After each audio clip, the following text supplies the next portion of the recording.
Ladies and gentlemen, tonight I want to speak to you about the simple yet profound truth that whatever you imagine becomes a fact. This is not a poetic phrase, not an abstract idea, but the very law by which life unfolds. The world you now see, the conditions in which you live, are but the shadows cast by the images you once held in the inner sanctuary of your mind. If you would change your life, you must first change your imagination. If you would experience wealth, health, or love, you must first see it and feel it as real within. So let us journey together tonight through this truth, that imagination is not fantasy. It is the creative power of God within you, clothed in thought and feeling, ready to take shape in your world. Imagination is the foundation of reality.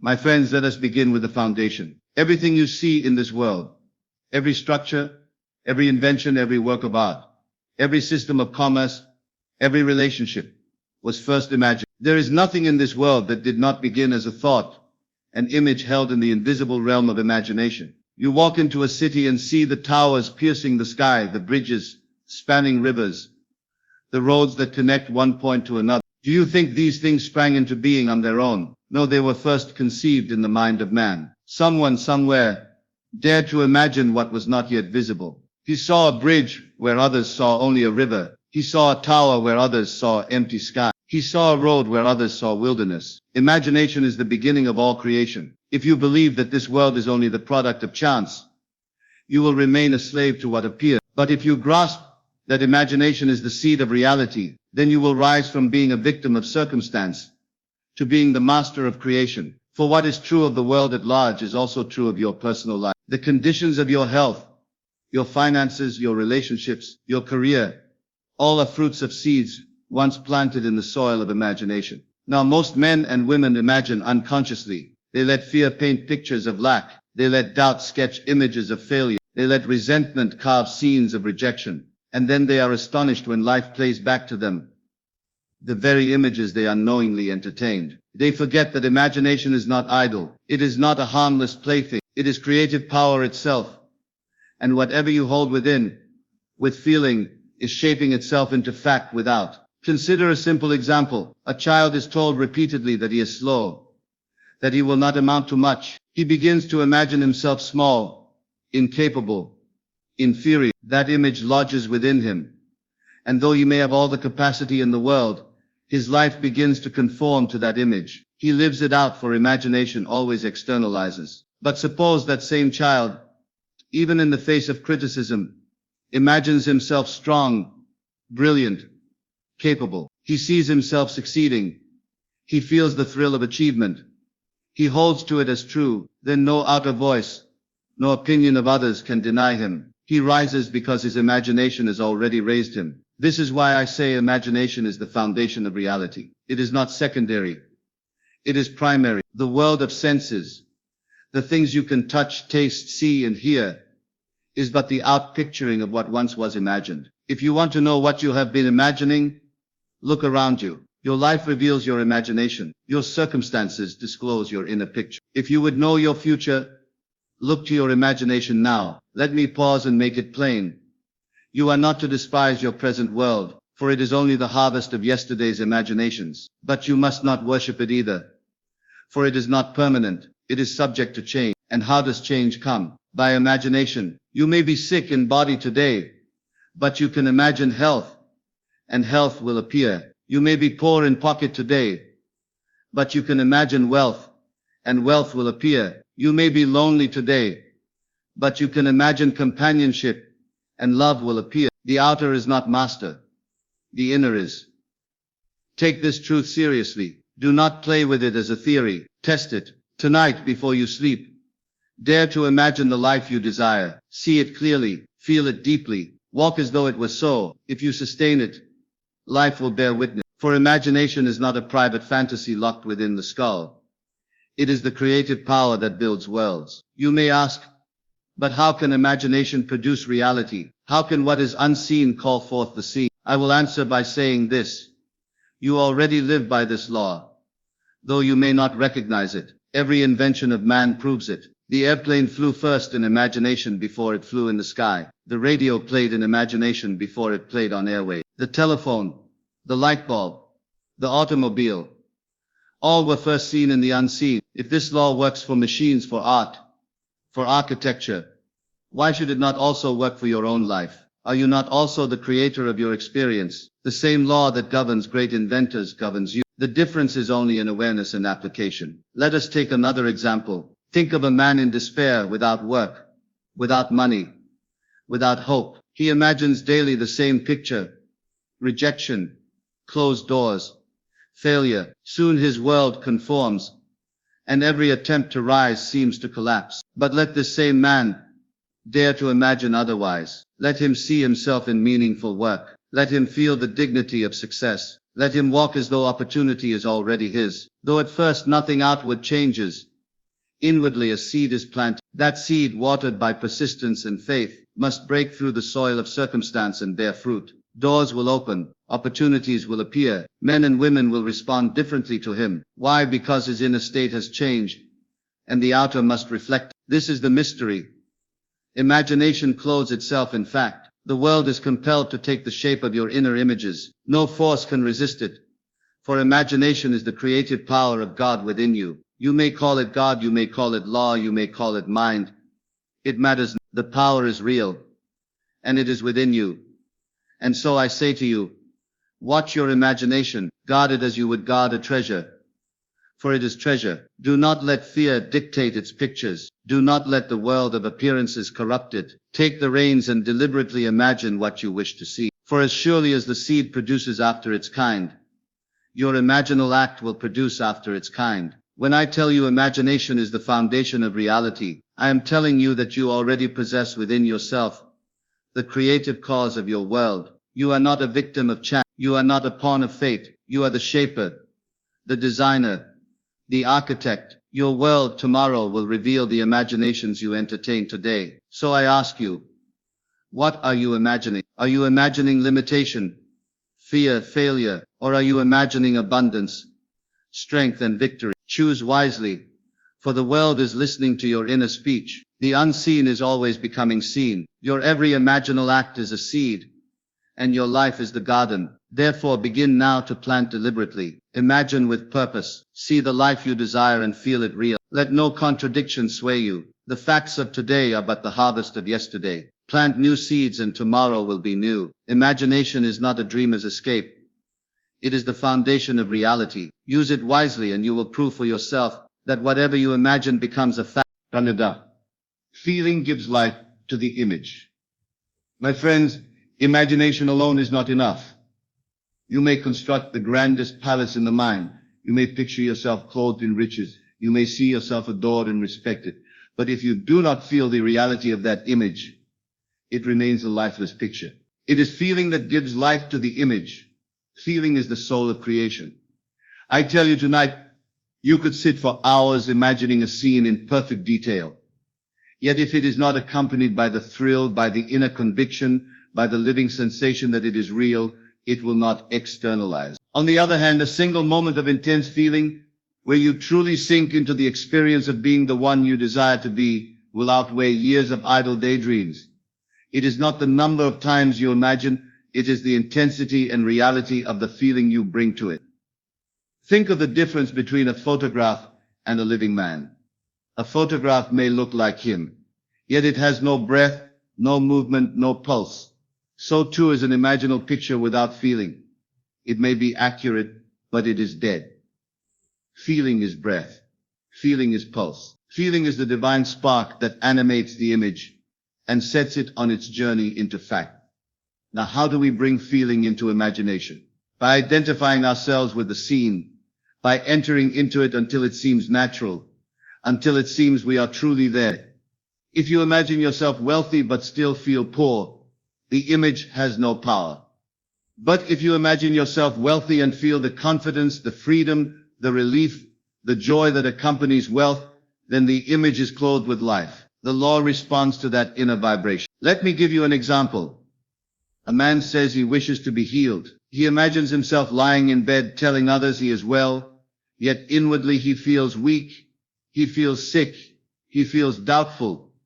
That image cannot produce healing, for it is filled with contradiction. Another man imagines the same scene, but as he does, he allows himself to feel the strength, returning, the joy of being whole, the gratitude of wellness. He feels himself rise in energy, and though the body still bears symptoms, the imaginal act has been made alive.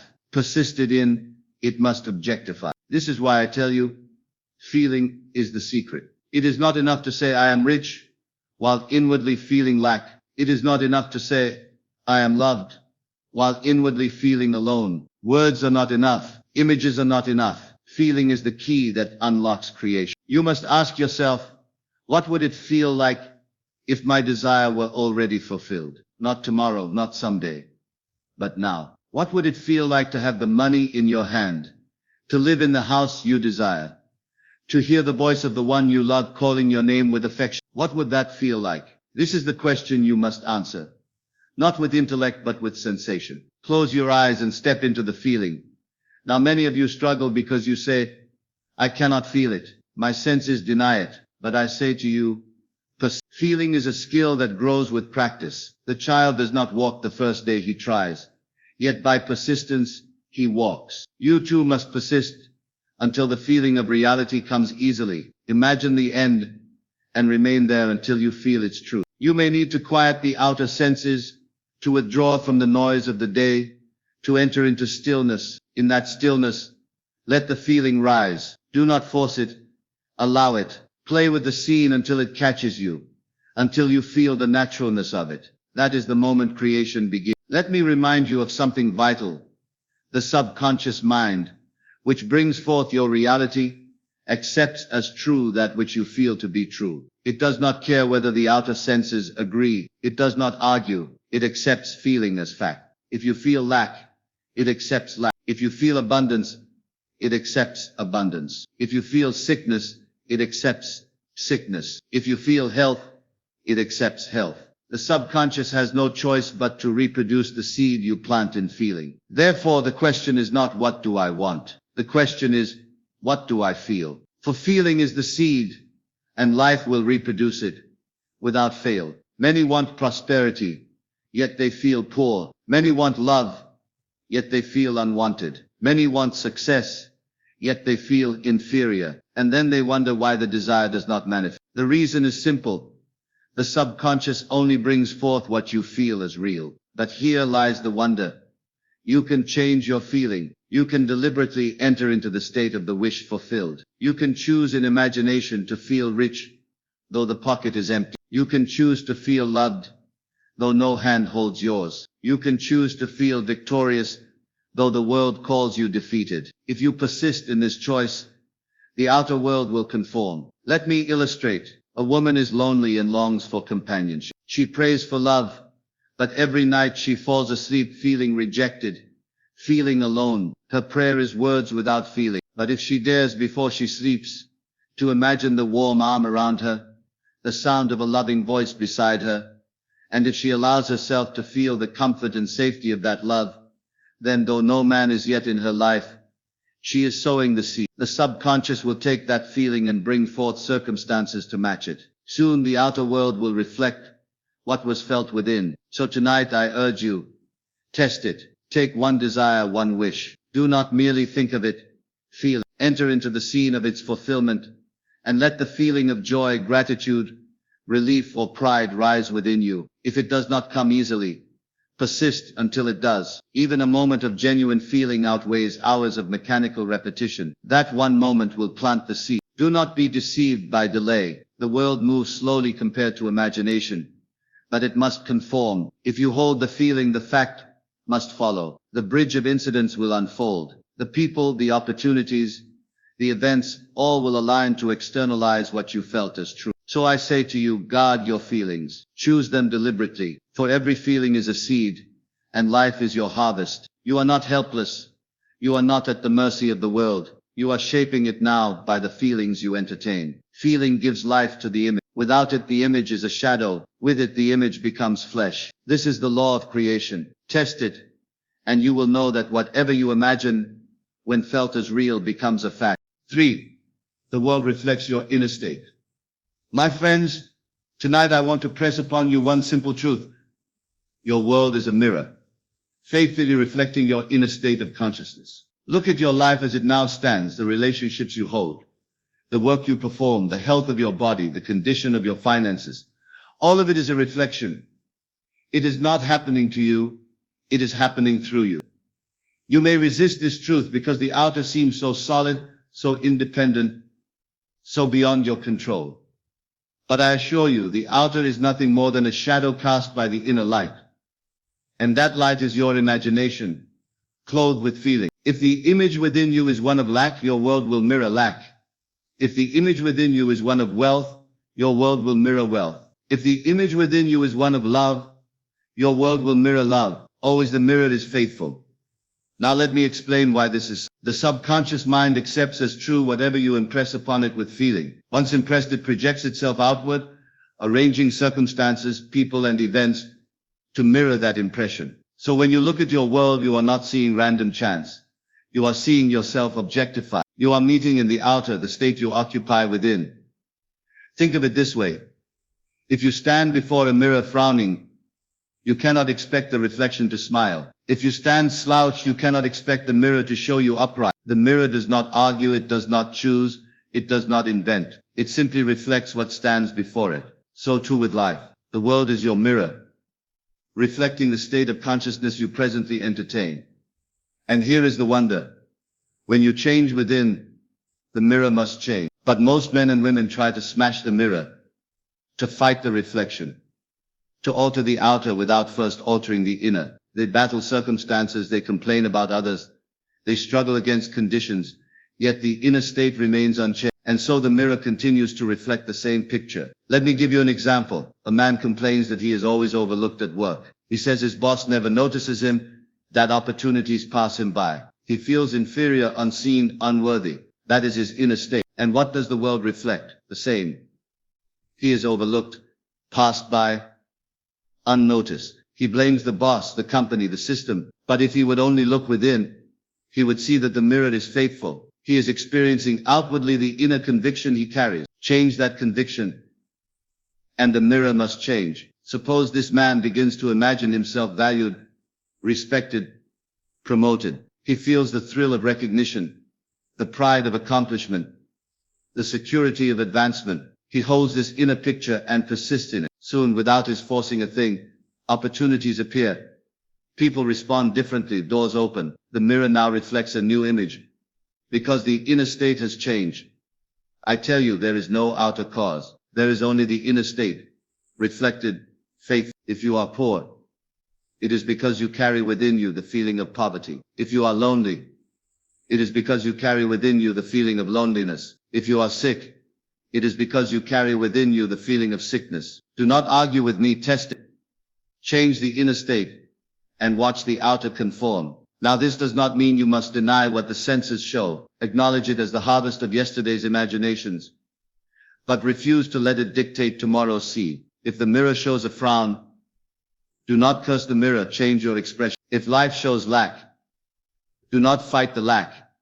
Change the inner sense of abundance. The outer will follow, for it has no choice. This is why I tell you, stop blaming others. No man is against you but the man you carry within. No condition oppresses you but the condition you entertain within. Life is not happening against you. It is happening through you. The outer is but your servant, faithfully mirroring your inner command. Consider also this. Two people can walk through the same city, work in the same office, live in the same house, yet one sees beauty, opportunity, friendship, and love, while the other sees ugliness, failure, enemies, and rejection. How is this possible? Because each carries a different state within, and the world reflects it accordingly. The outer is the same, but the mirror each one holds is different. So let me ask you, what image are you holding? What feeling dominates your inner world? That is the only question that matters, for the answer will determine the reflection you call your life. I recall a story of a woman who longed for companionship. She said, "Everywhere I go, I meet coldness. No one shows me affection. Men do not notice." That was her conviction, and the mirror faithfully reflected it. I told her, stop looking for love outside. Begin within. Imagine yourself cherished. Imagine yourself adored. Imagine yourself the beloved. At first she resisted. She said, "But I have no evidence." Yet she persisted. She began each night to fall asleep, feeling the warmth of love, hearing in imagination the words of affection. Soon her world changed. Men began to notice her. Friendships blossomed. And eventually she married. What happened? The mirror simply reflected her new inner state. So I say to you, do not despise the mirror. It is not your enemy. It is your faithful servant, showing you who you are within. If you dislike the reflection, rejoice, for now you know the cause. Change within, and the reflection must change. And how do you change within? By imagination and feeling. You imagine the scene of your wish fulfilled, and you feel it real. That is all. No effort, no struggle, no fight against the outer, simply a change of inner state. The world will follow as surely as night follows day. But remember this, the mirror lags. The reflection does not change instantly. Just as the harvest takes time after the seed is sown, so too the outer takes time to mirror the inner. Do not be discouraged. Do not say, I imagined wealth, but I still see lack. Persist. Hold to the inner picture. In due season, the mirror must reflect it. So I urge you tonight, stop fighting shadows. Stop blaming others. Stop struggling with conditions. Go to the root. Change the inner state, and the outer will change. This is the law of life. The world is your mirror. It cannot fail. Therefore choose this day what you will imagine, what you will feel. For tomorrow you will meet it in the mirror, called your life. 4. Assume the state of the wish fulfilled. My friends, we have seen that imagination is the foundation of reality, and that feeling gives life to the image. We have seen that the world is but a mirror, faithfully reflecting the state we hold within. Tonight, let me take you deeper into the practice. If you would bring your desire into fact, you must assume the state of the wish fulfilled. Now, what does it mean to assume the state?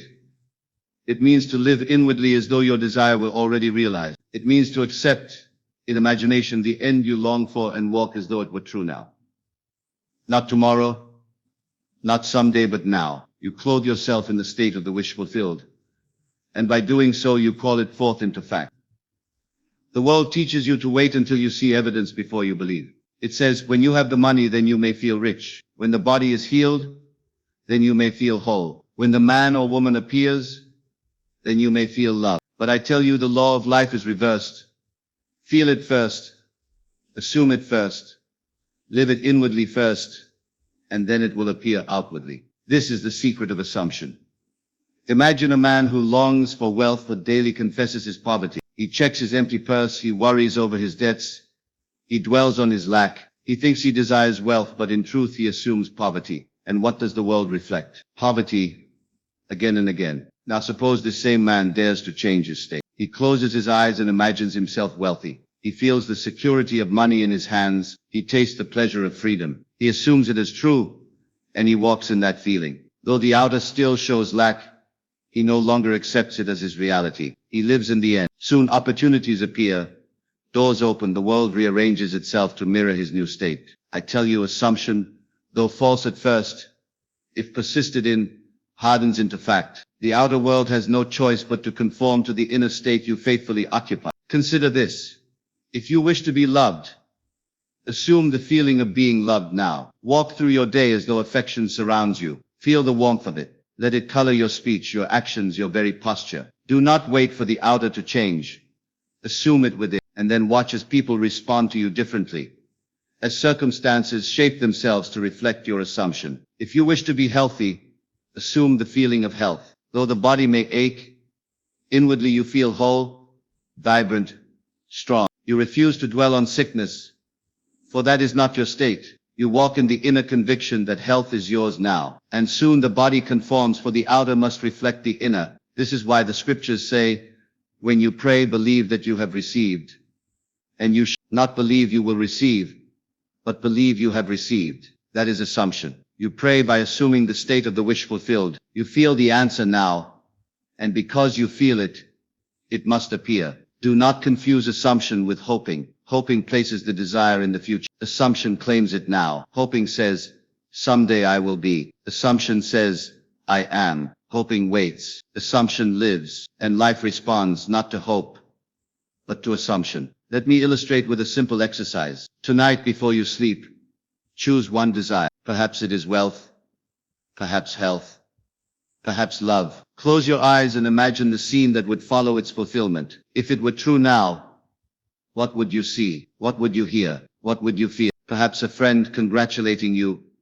Perhaps the sound of laughter in your home. Perhaps the thrill of freedom in your chest. Enter into that scene, not as an observer but as a participant. Feel it real. Let it be natural. Fall asleep in that assumption, and you will carry it into the depths of your being. Now the question will arise. What if the outer world contradicts my assumption? What if facts deny it? My answer is simple. Ignore the facts. They are but the shadows of past assumptions. Do not bow to them. Hold fast to the new state, and the facts will yield. The world is clay in the hands of imagination. But some of you will say, I assumed it once, yet nothing happened. And I will reply, did you persist? One moment of assumption may not be enough to overturn years of contrary belief. But if you persist, if you daily assume the state, if you nightly fall asleep in it, the seed will take root. The bridge of incidents will appear. The law cannot fail. Think of a seed planted in the ground. At first nothing is visible. The soil looks empty. But beneath, the seed is alive, sending roots downward and shoots upward. Soon the sprout breaks through. So too with assumption. At first nothing outward seems to change, but inwardly the seed is planted. If you persist, it will grow. And let me remind you of this. Assumption is not effort. It is not straining. It is simply acceptance. You relax into the feeling of the wish fulfilled. You rest in it. You allow it to be true within you. You do not wrestle with it. You surrender to it. And in that surrender, creation begins. Therefore, I urge you tonight, stop postponing your desire. Stop waiting for proof. Stop saying, when this happens, then I will feel. Instead, assume it now. Feel it now. Live it now. Walk as though it were already accomplished. And if you do, the world will rearrange itself to mirror your faith. This is the law. Assume the state of the wish fulfilled, and it will harden into fact. There is no other way. So I leave you with this question. What state are you assuming tonight? Are you assuming lack, sickness, rejection, or are you assuming abundance, health and love? Choose wisely, for the state you occupy will clothe itself in fact. Assume the state of the wish fulfilled, and live there until it feels natural. Persist, and the mirror of life will confirm it. For whatever you imagine, when assumed and felt as true, must become a fact. 5. The feeling that gives birth to reality. My friends, we come now to the heart of this truth. The secret by which imagination clothes itself in flesh. The secret is feeling. You may imagine 1,000 wonders, but unless you feel the reality of them, they remain shadows. Imagination without feeling is like a seed cast upon stone. It cannot take root. It is the union of imagination and feeling that produces the child called reality. I tell you tonight, feeling is the secret. You can sit quietly and build the most elaborate scenes in the theater of your mind. You can picture yourself in palaces clothed in splendor, adored by the world. Yet if you rise from your chair and confess it was but daydream, then it was nothing but a passing fancy. But if, while imagining, you feel yourself actually there, if the echo of that reality moves through your body, if your heart races as though it was so, then you have sown the seed that must be born in your world. Let us take something simple. Suppose you desire a letter from a distant friend. You could sit tonight in the stillness and hear the voice of that friend congratulating you, thanking you, or perhaps simply saying, I was so happy to hear from you. Now if you hear it and then dismiss it as play, nothing comes of it. But if you hear it and feel the thrill of having received the letter, if you feel the warmth of companionship, the joy of connection, then the law is set in motion. That letter will come, or something equivalent to the feeling will arrive. Do you see? It is not the words that matter. It is not even the image of the friend. It is the feeling of the wish fulfilled. You could imagine nothing at all in form, no picture, no scene, and simply fall asleep tonight in the feeling. It is done. That alone will carry you across the bridge of incident until the unseen becomes seen. The world teaches us to suppress feeling.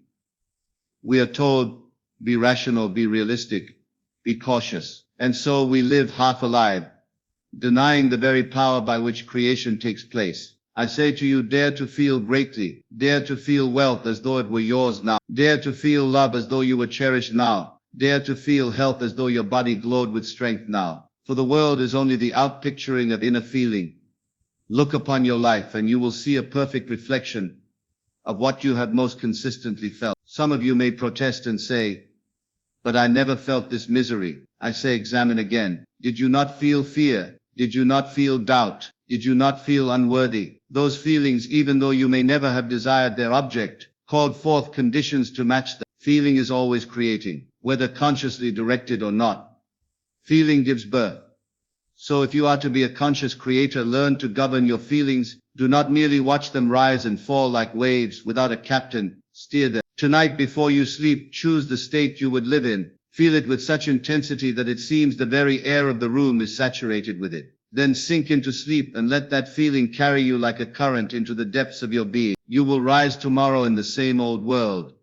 Yet beneath the surface a seed has been planted. It will push itself upward, and soon the outer world will conform to the inner sensation. I recall a story of a man who longed for promotion at his work. He imagined conversations, but they remained barren. Then he discovered the secret of feeling. He went to bed one night and imagined his superior shaking his hand. But this time he allowed himself to feel the pride, the dignity, the satisfaction of being recognized. He felt his chest swell with accomplishment. He felt the joy of sharing the news with his wife. He felt the solidity of the new position. He slept in that mood. Within weeks the promotion was his. It was not imagination alone that brought it forth, but imagination fused with feeling. This is the marriage of heaven and earth. Heaven is imagination, earth is feeling. Their union produces the fact. And so I urge you, practice the art of feeling deliberately. When you walk the streets, do not walk as one who is defeated. Walk as one who has already triumphed. Do not wait for wealth to make you feel secure. Feel secure and wealth will come. Do not wait for health to make you feel strong. Feel strong and health will come. Do not wait for love to make you feel cherished. Feel cherished and love will come. This is not self-deception. This is creation. For creation begins not with what is seen but with what is felt. And what is felt hardens into fact. So tonight, if you take nothing else, take this, imagine. Yes, but above all, feel. Let the feeling of the wish fulfilled be your dwelling place. Let it become so real to you that you forget the former state. Live in the mood of answered prayer. For when you feel the reality of your desire, you are already in possession of it. And possession in consciousness inevitably becomes possession in fact. That is the power given to you. That is the gift from the beginning. You have the power to imagine, and you have the power to feel. Use them together, and you will transform your world. 6. Living in the end. My friends, let us now turn to what I call living in the end.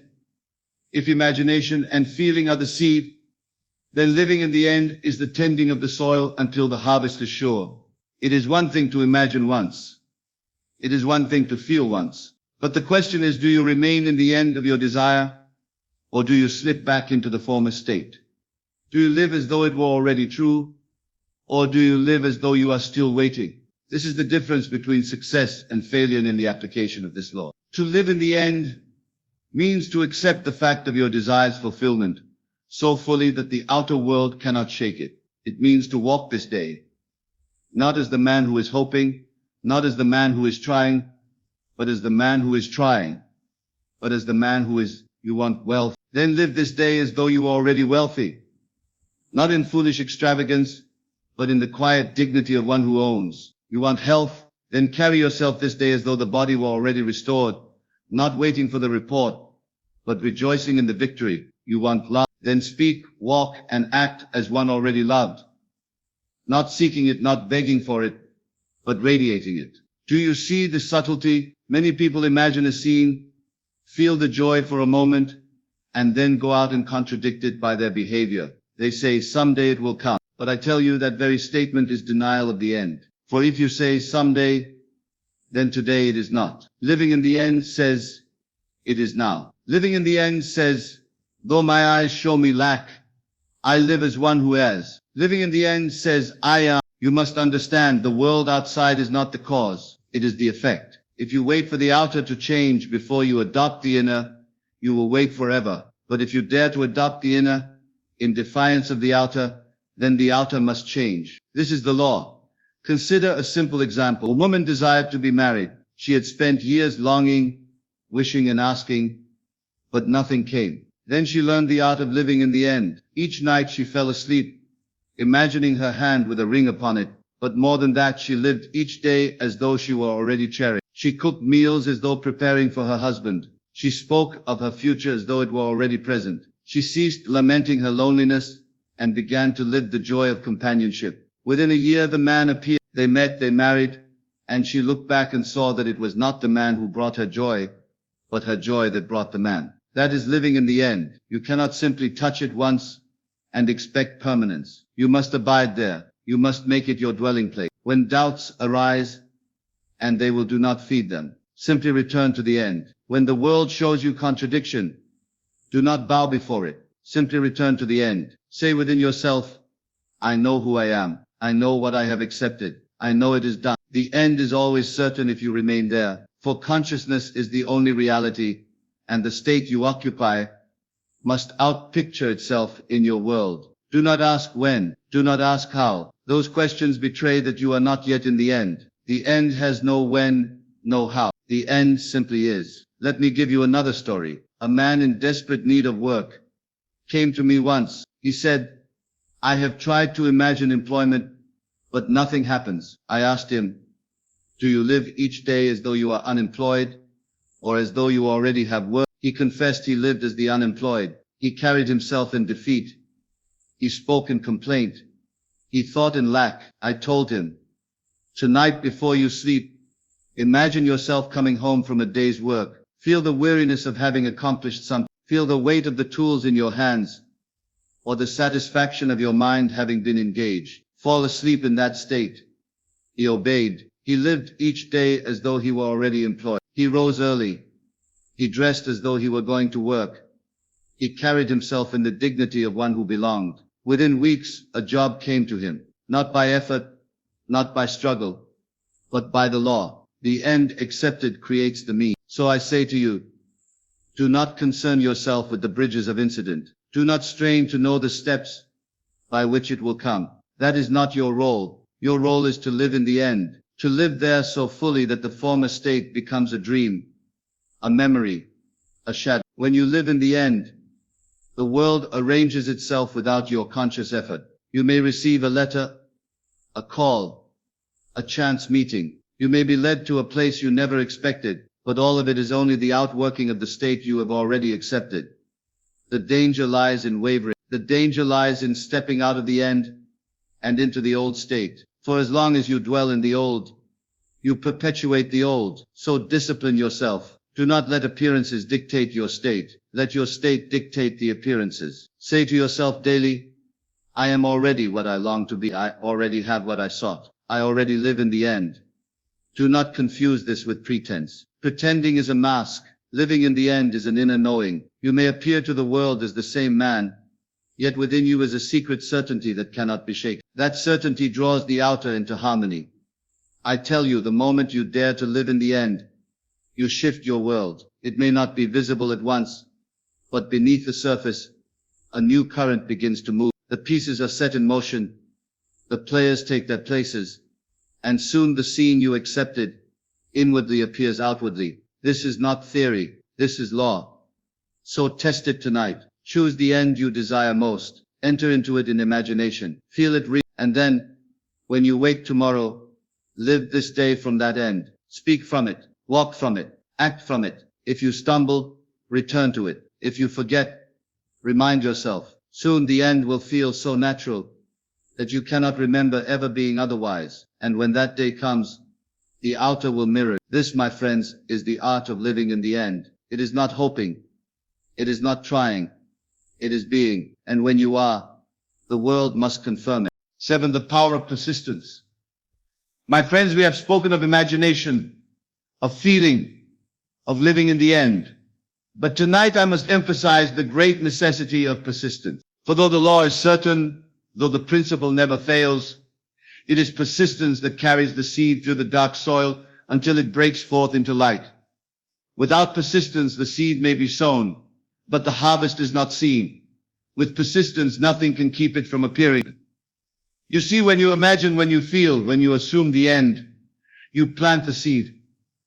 But the outer world, which reflects your past assumptions, does not always wither in a moment. The old state may still echo. The old facts may still linger. If you in that moment abandon your new assumption and return to the old because the world seems slow, then you uproot the seed before it bears fruit. But if you persist, if you remain unmoved by the delay, unmoved by contradiction, unmoved by appearances, then the seed is nurtured and the harvest is inevitable. The whole secret then is this: remain faithful to your assumption until it hardens into fact. You may not know when, you may not know how. That is no matter. Persist in the end. Let the world present what it will. You remain steadfast in the unseen reality. Consider the story of the widow in Scripture, who came again and again before the unjust judge, demanding justice. The judge did not fear God nor regard man. Yet because she wearied him by her persistence, he granted her petition. And the lesson is clear. Persistence triumphs even over the unwilling. But I tell you, the law is not unwilling. Consciousness is ever yielding to the impression it receives. The only question is whether you persist long enough for the impression to take root. A friend once came to me with a desperate desire. She longed for reconciliation with a loved one from whom she had been estranged for years. She imagined the reunion. She felt the embrace. She even dreamed of it at night. Yet weeks passed and nothing seemed to change. She was tempted to abandon hope, to say, "It is not working." But I told her, persist. Persist as though it were already done. Do not measure by days or weeks. Live in the certainty of the end. She obeyed. She persisted. She refused to let the old memories, the old hurts, dictate her state. She lived as though the reconciliation were already fact. Then one day, a letter came. It was the very person she longed for, reaching out after years of silence. That letter led to meeting, and the meeting led to restoration. It was persistence that carried her across the seeming delay. So I say to you, do not be discouraged by time. Time is the great deceiver. Time whispers, "It has not yet come, therefore it may never come." But time is only the measure of appearances. The reality was established the moment you assumed it. Persist, and in due season it must appear. Do you remember the parable of the sower? Some seed fell by the wayside and was devoured. Some fell upon stony ground and sprang up quickly, but having no depth, it withered away. Some fell among thorns and the cares of the world choked it. But some fell on good ground and it brought forth fruit. What is the good ground? It is persistence. For the good ground holds the seed, nourishes the seed, and does not abandon it when the sun beats down. That is you when you persist.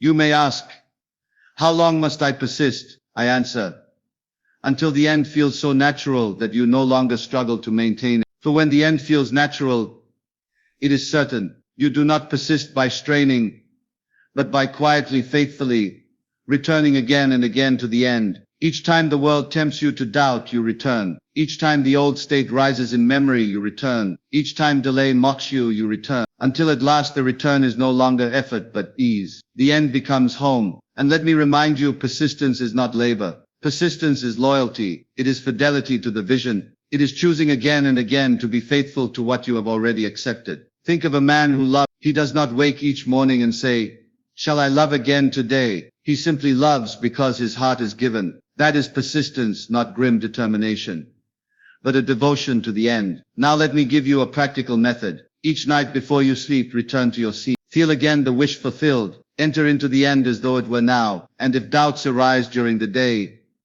do not wrestle with them.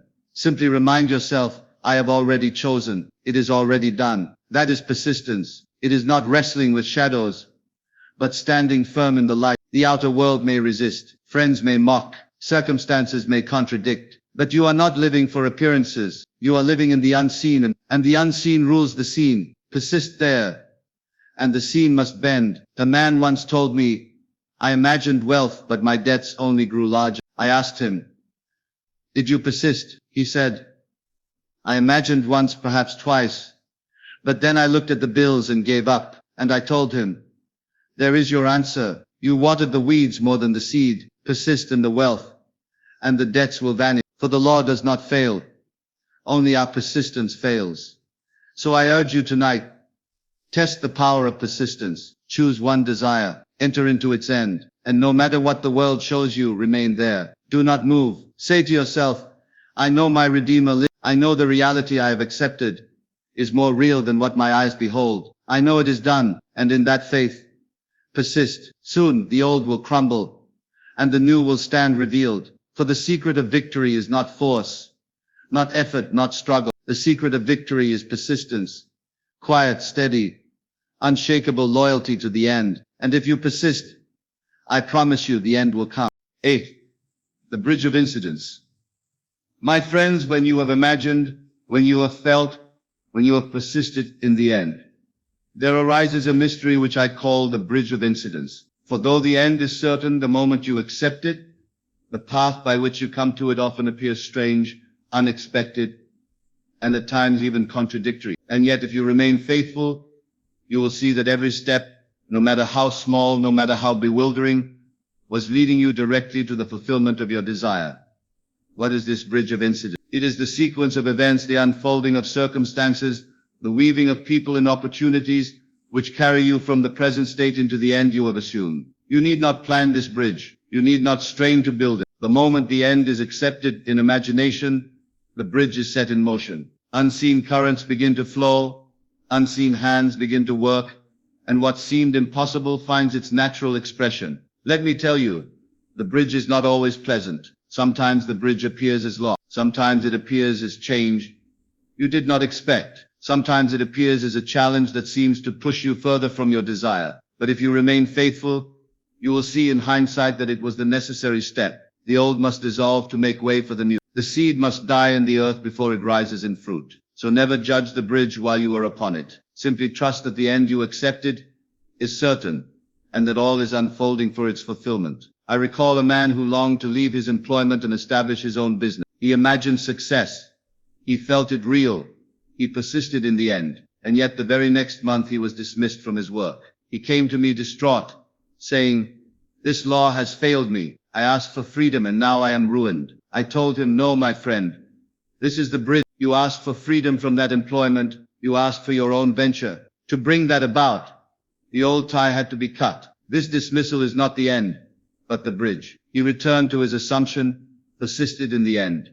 And within months, opportunity opened for his own enterprise. He later confessed that losing his job was the best gift, though at the time it seemed the worst. Do you see? The bridge will often appear disguised, but the bridge is always perfect. It leads you unfailingly to the state you have assumed. Another friend desired reconciliation with her estranged family. She imagined the reunion, felt the joy, and lived in the end. But then quarrels seemed to intensify, and distance grew even wider. She was tempted to abandon her assumption, thinking all was lost. But she persisted, and in time, an illness in the family brought them together. The quarrels ceased, forgiveness was born, and the reunion was sweeter than she had ever imagined. Looking back, she saw that the seeming setback was part of the bridge. So I tell you, never resist the bridge. Do not say, "Why has this happened?" Do not despair when things appear contrary. Simply say, "This too is the bridge." Walk across it in faith, and the end will meet you. And let me emphasize, you cannot know the bridge beforehand. The mind loves to plan. The mind loves to map out the steps,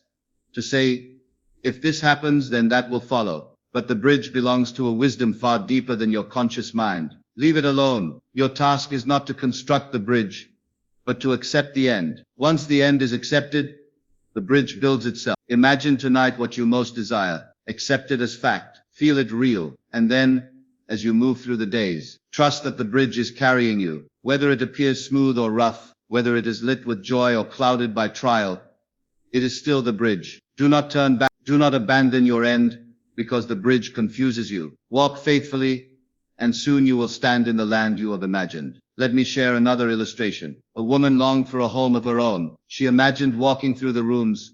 She felt the ownership. She persisted in the end. Yet suddenly, the landlord raised the rent beyond her means, forcing her to leave her apartment. At first she wept, thinking all security had vanished. But in the very search for a new place, she discovered a small house for sale, affordable, perfect for her needs. Within weeks, she owned the home she had long imagined. The landlord's action, which seemed a curse, was the bridge that led her directly to a blessing. You see, my friends, the law never fails. The end is certain. The only uncertainty lies in your response to the bridge. If you resist it, if you despair, you delay your harvest. If you embrace it, if you trust it, you hasten the day of fulfillment. So tonight resolve to live in the end, and when the bridge appears, Walk it with joy. Say within yourself, though I do not understand the step, I know it is perfect. Though this appears contrary, I know it leads me home, for the end is already mine, and all things work together to reveal it. This is the way of the law. This is the rhythm of creation. The end accepted in imagination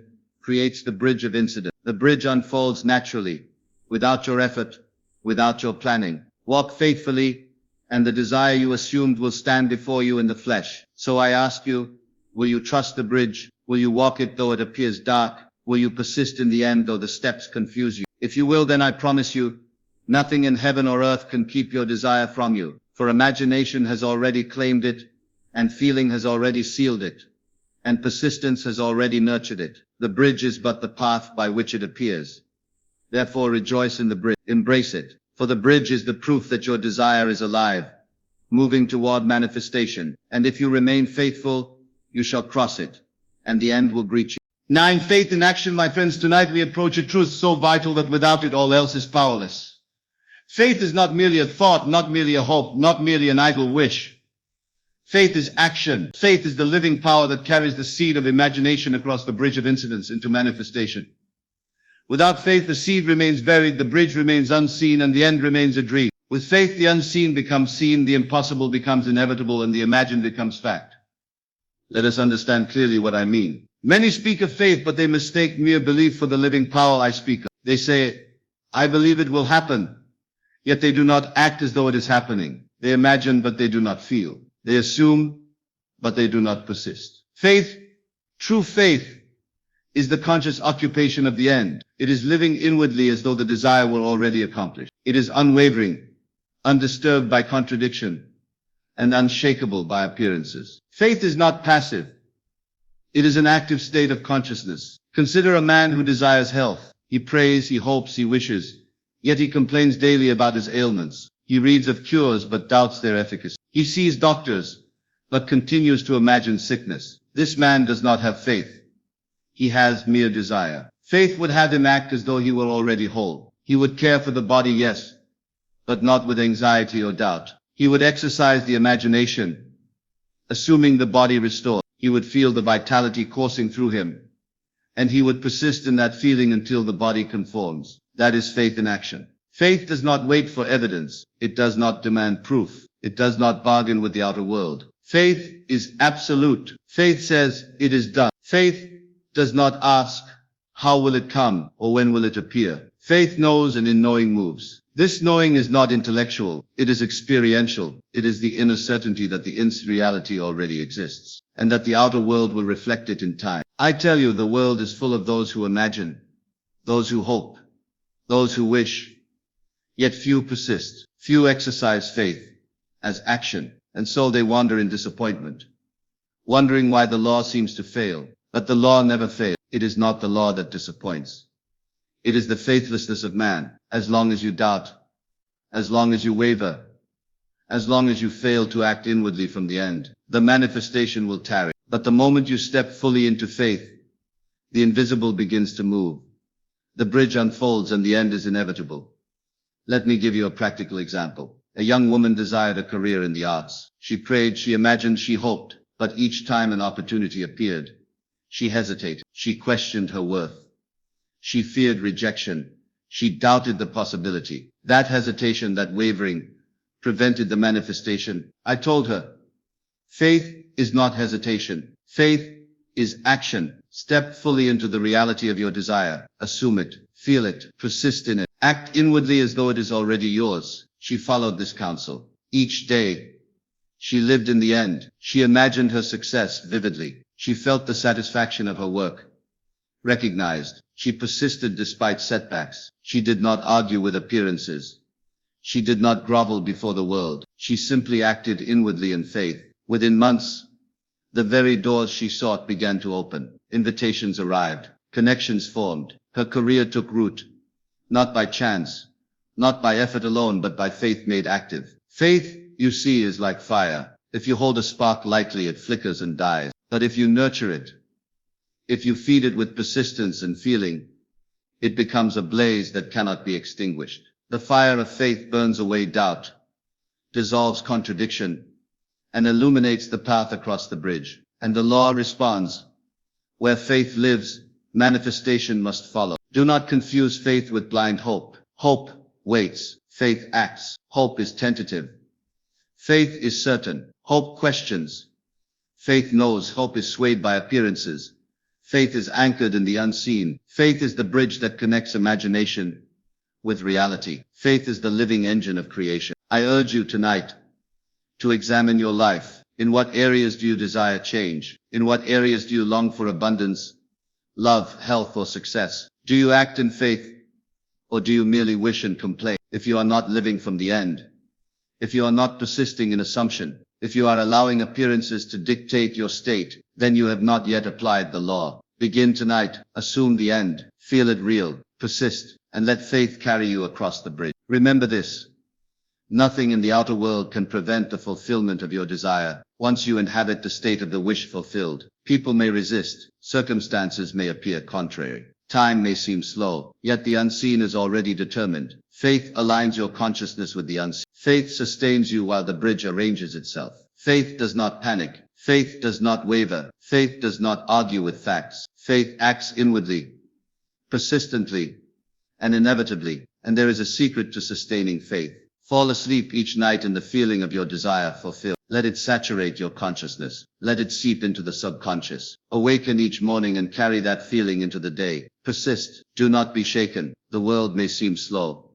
The bridge may appear long, but you are aligned with the reality of your desire. In time, the outer world will conform, and the manifestation will appear undeniable and exact. So tonight I charge you, do not delay. Exercise faith as action. Assume your desire.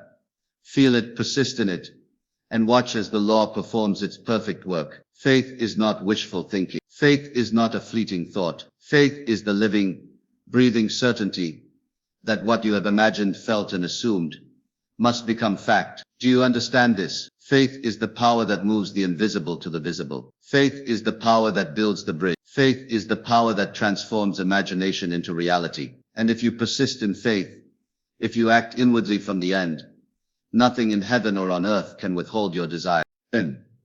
The secret of certain manifestation.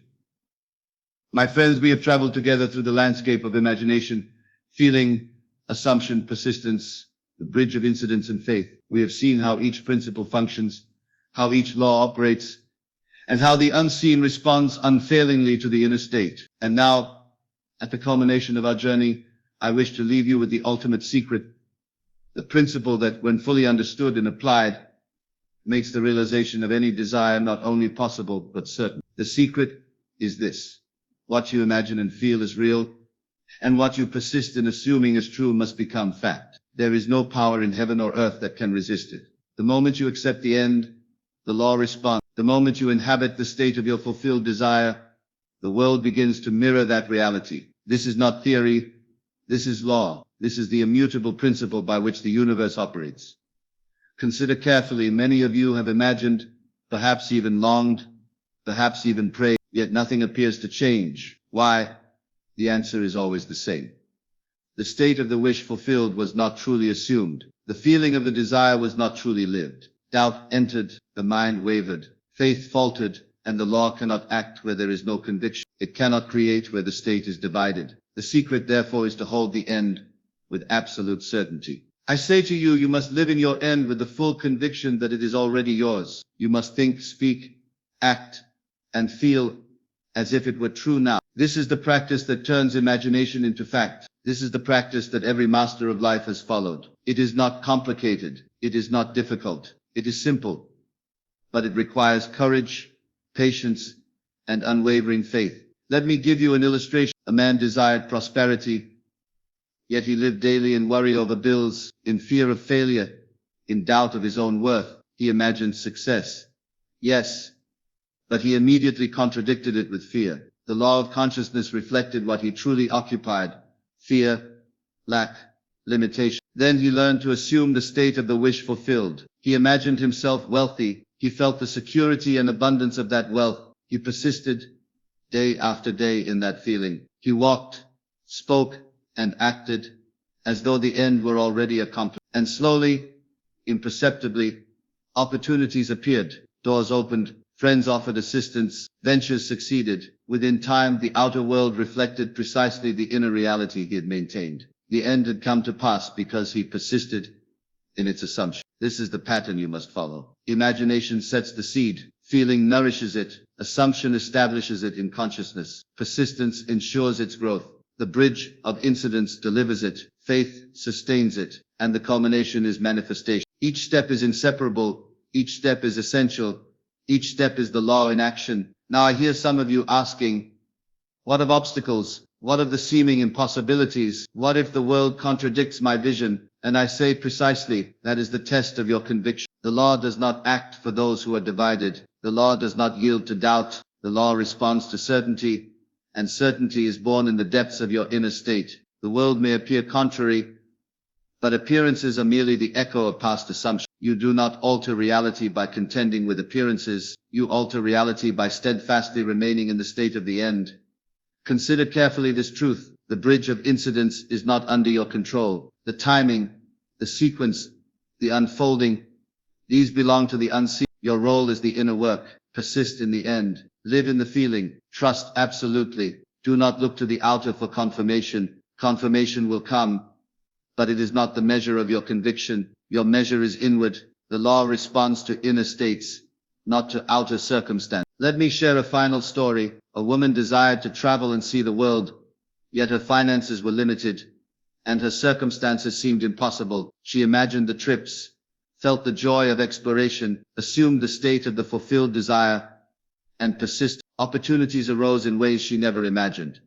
An unexpected inheritance, a chance invitation, a sudden gift from a friend. Within months, she was traveling freely, fulfilling the vision she had lived in the end. The outer world had arranged itself in perfect harmony with her inner state. This is the miracle of the law, and this is the reward of steadfast assumption. So, my friends, let me leave you with these instructions, simple yet profound. Imagine the desire fulfilled. Picture it clearly in vivid detail, as if it were happening now. Feel the reality of the desire. Let the sensation saturate your body and mind. Live in the experience inwardly. Assume the state of the wish fulfilled. Walk, speak, and act as though it is already true. Do not wait for the outer to confirm it. Persist without wavering. Night and day, maintain the state. Do not allow doubt or contradiction to penetrate your inner conviction. Trust the bridge of incidents. Accept that the law will arrange the unseen to bring the end into manifestation. Do not resist. Do not control. Let it unfold. Exercise faith in action. Know with certainty that the end is accomplished. Let this knowing guide your every thought, word, and action. If you follow these steps, my friends, you will experience the miracle of life itself. You will see that the world is but a mirror, reflecting faithfully the state you occupy. You will see that whatever you imagine, when assumed and felt as real, cannot fail to manifest. This is the ultimate secret. This is the law of laws. This is the power given to you from the beginning of creation. So I say to you tonight, do not delay. Choose your desire. Enter into the end. Feel it. Assume it. Persist. Trust the bridge. Act in faith. And watch with quiet assurance as the unseen becomes seen, as imagination hardens into fact, and as the world yields perfectly to your inner state. Remember always, my friends, whatever you imagine, whatever you assume is real, whatever you feel in the depths of your being, must become fact. Nothing can resist it. The law is absolute. The promise is certain. The power is yours. Claim it, and live in the wonder of your own creation.